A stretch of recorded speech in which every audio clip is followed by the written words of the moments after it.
global hydrological cycle behavior over the past 100,000 years.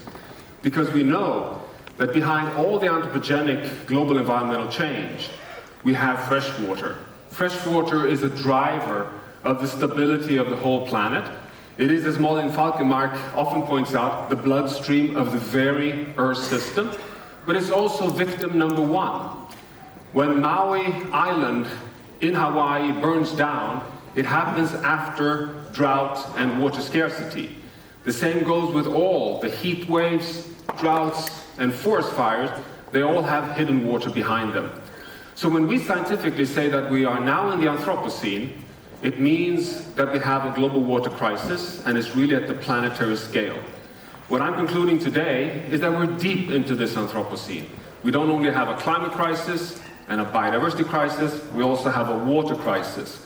For the first time, we can no longer count on the very source of this bloodstream. We can no longer count on the stability of the hydrological cycle, on the source of all freshwater precipitation. This is scientifically confirmed. In 3 weeks' time, we'll be publishing the third scientific update on the planetary boundary science.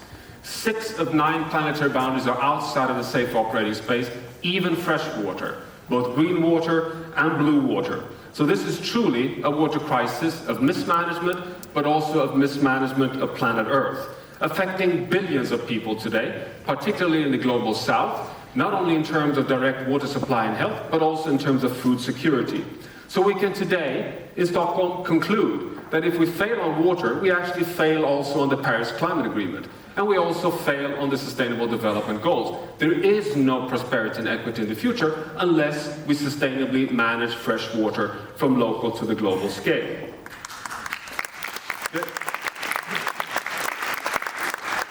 The conclusion is also, which is one of the new insights in science, that fresh water is so interconnected that even though everything is happening locally, at the community, at the watershed, at the river basin, we are connected all the way to the planetary scale.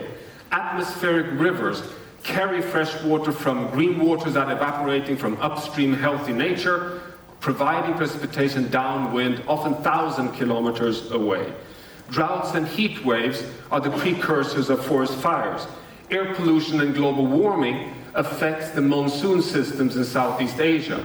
We are so interconnected in the Anthropocene, no community can today sit in isolation claiming that I manage only my rainfall or my runoff here. Oh no, we are collectively interconnected. This means that this calls for something completely new, of declaring freshwater as a global common good. That we're now in a situation of being this big world on a very small planet, this blue marble, where we are actually changing and threatening the stability of the entire hydrological cycle. This now has to be managed by all, for all. And it's all about integrating green and blue water. And that is what the World Water Week has been such at the frontier of in the world over the past decades. Green water powers everything that we cherish in the biosphere, on land, in the ocean. Up to 50% of precipitation comes from green water flows, soil moisture that evaporates into the atmosphere in the atmospheric rivers.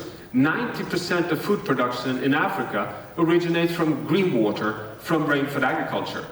By the way, it's the same thing in Sweden. So it's not as if this is a poor or rich question. This is, we're all dependent on both green and blue water. 25% of carbon dioxide emitted from fossil fuel burning is sequestered in terrestrial ecosystems, which all function thanks to green water. If we don't have the green water, we lose that massive nature-climate sink.